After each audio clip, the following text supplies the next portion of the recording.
Let us take a moment of silence for the prayer.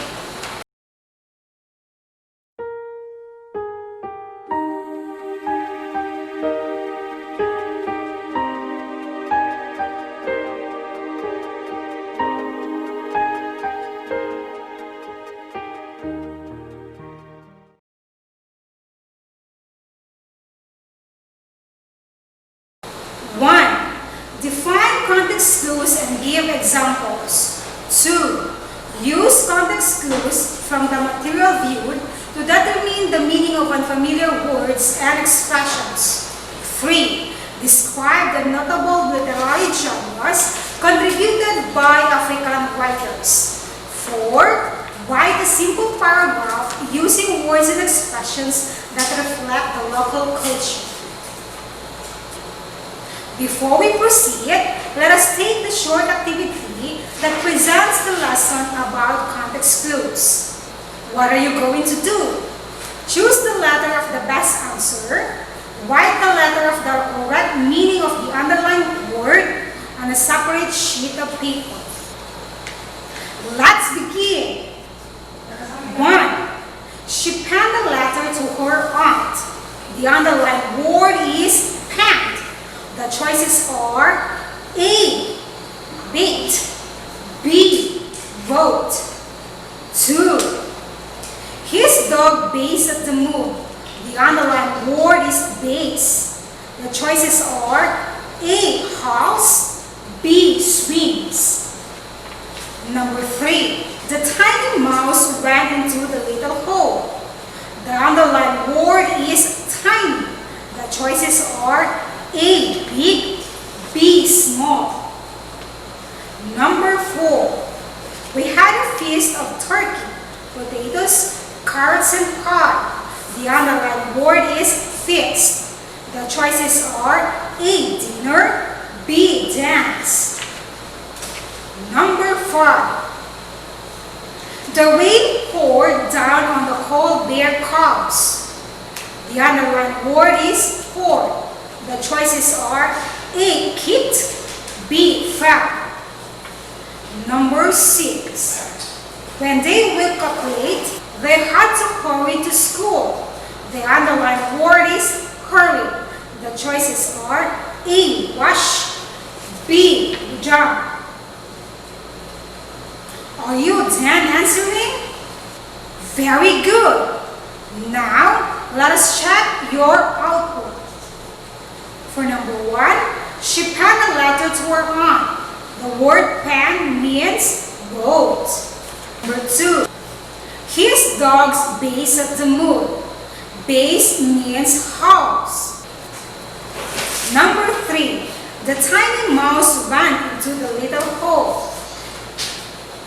Tiny means small. Number 4, we had a feast of turkey, potatoes, carrots, and pie. Feast means dinner. Number 5. The rain poured down on the cold bare cobs. The word poured means fell. Number 6. When they woke up late, they had to hurry to school. The word hurry means rush. Congratulations! You did a great job. Take note, when you read, you often come across unfamiliar words. Sometimes, the context or the word that surround an unknown word will give you clues to a word's meaning. We are going to learn improving our vocabulary, not only being able to recognize new words, but also to include the ability to understand and use them in writing and in conversation. You do not have to look up in the dictionary every word you do not understand. Very often, you can get its meaning from the context clues in the sentence where the word is found. Are you fond of reading? Of course you are. Just like me, I am fond of reading. I want to read.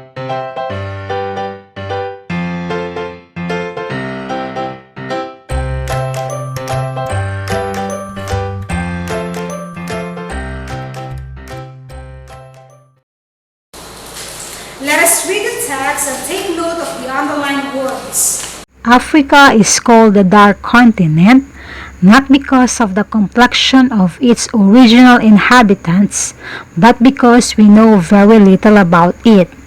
Africa is not literally a dark continent. It is a land flushed with sunshine and vivid light. It is the last of the continents to feel the influence of Western civilization. Africa covers an area as large as United States, Western Europe, India, and China put together. It comprises 1/5 of the entire land surface of the globe. It is an unbelievably rich continent. It contains 98% of the world's diamond mine and 55% of the gold stones. It produces 2/3 of the world's supply of cocoa and 3/5 of the world's supply of palm oil. It has immense reserve of water power. The underlined words are complexion, flashed, vivid, comprises, and immense. This time, let's proceed to the task. What are you going to do? Identify the meaning of the underlined words from the text. Choose the letter of the correct answer. Write your answer on a separate sheet of paper. Number 1. The word complexion in the text would mean the choices are A. Appearance of the skin, B. Self-inclined, C. Ways of thinking. I repeat, the word complexion in the text would mean the choices are A. Appearance of the skin, B. Self-inclined, C. Ways of thinking.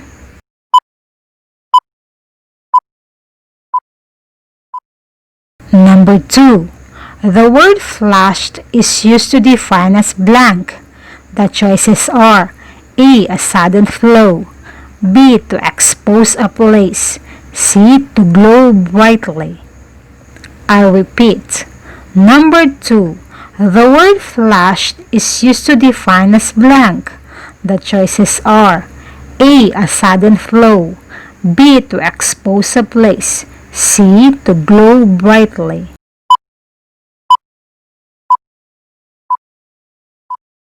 Number 3.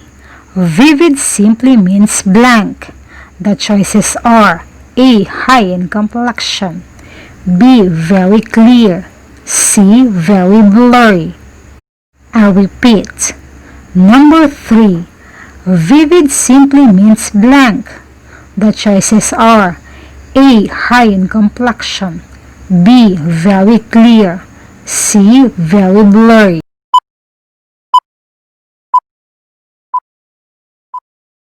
Number 4. The word comprises from the text is another term for blank. The choices are A. Composed of, B. Concentrated with, C. Context with. I repeat, number 4. The word comprises from the text is another term for blank. The choices are A. Composed of, B. Concentrated with, C. Context with.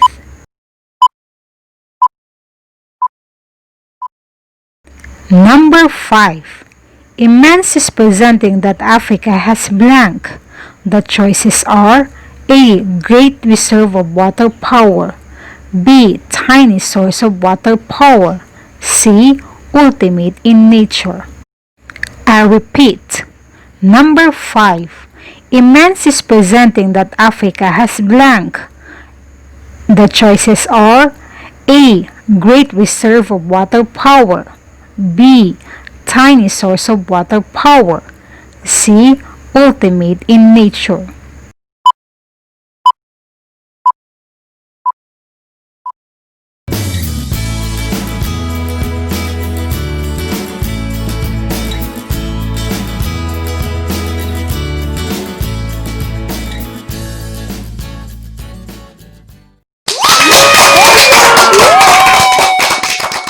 In the later part of the lesson, we will learn more about it. including the people, values, and their culture. You did well in the multiple choice. This time, let us learn the techniques to get the correct meaning of the underlined words. Context clues indicate which of the possible meanings of a word is intended by the writer or speaker. Context clue number 1. You must try to fulfill your oath because it is solemn promise. Notice, the solemn promise defines oath. Context clue number 2. Restatement. The result of the investigation is unpredictable. No one knows what the result will be. When no one knows what the result will be, the result is unpredictable. Context clue number 3. Example. She went into seclusion. No one came to see her, and she refused to see anyone. The two details that follow explain what seclusion means. Context clue number 4. Multiple meanings depending on neighboring words. Number 1. The figure is square, meaning geometrical figure. Number 2. Let us give him a square meal, meaning satisfying meal. Number 3. Try to square yourself, meaning adjust or set yourself right. Number 4. They will perform a square dance, meaning a kind of dance. The word square is used with a different meaning in each sentence. Now let us do the task. You are going to give the meaning of some words. Find out the meaning of the underlined words by using context clues within the sentence. Write your answer on a separate sheet of paper. Are you ready? Now let's begin. Number 1. The scene was painted on the wall. It made an attractive mural. The underlined word is mural. I repeat. The scene was painted on the wall. It made an attractive mural. The underlined word is mural.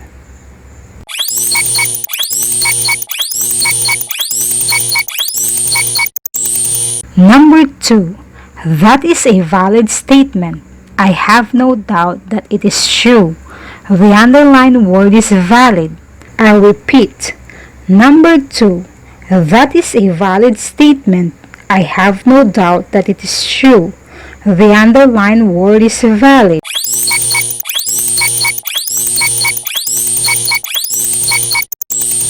Number 3. These days, a computer is indispensable tool in many businesses. The underlined word is indispensable. I repeat. Number 3. These days, a computer is indispensable tool in many businesses. The underlined word is indispensable.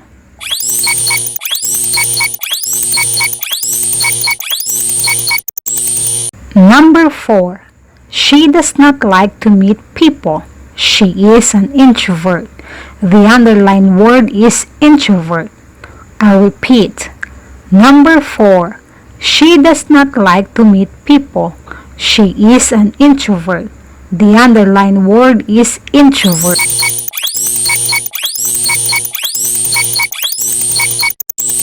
Number 5.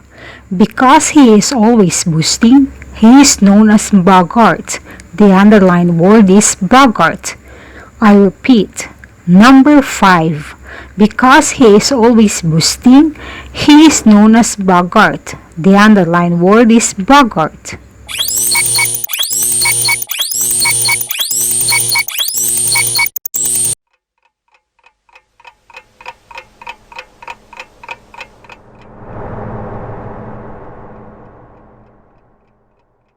Are you done? Now let us check your work. These are the possible answers for this activity. Number 1. The scene was painted on the wall. It made an attractive mural. The underlined word is mural, which means paintings on the wall. Number 2. That is a valid statement. I have no doubt that it is true. The underlined word is valid, which means true statement. Number 3. These days, a computer is indispensable tool in many businesses. The underlined word is indispensable, which means very important. Number 4. She does not like to meet people. She is an introvert. The underlined word is introvert, which means does not like to meet people. Number 5. Because he is always boasting, he is known as braggart. The underlined word is braggart, which means boastful.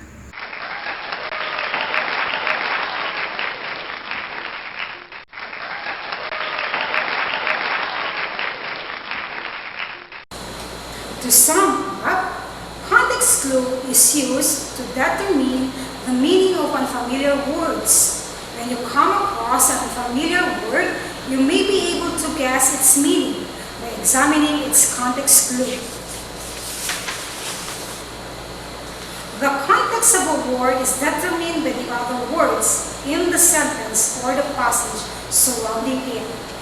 You are almost ready in mastering the skill of determining the meaning of words using context clues. To continue our journey in learning the life of our brothers and sisters in Africa, continue reading the following: A Day in the Life of a Ugandan Child, I Am an African Child, a poem written by Echo Magwit, and the life of William Kamkwamba, the inventor, who was mentioned in the poem entitled I Am an African Child. For your assignments and additional activities, work on the task provided after each selection in your self-learning module, and take note to use a separate sheet of paper for your answers, and do not write anything on the module. For your questions and clarifications, do not hesitate to ask your subject teacher. Finally, I want you to read one of the quotes of William Kamkwamba and ponder its message. Trust yourself and believe. Whatever happens, don't give up. This has been Ma'am Sarah, and hope you have learned from me. Wassalamualaikum warahmatullahi wabarakatuh.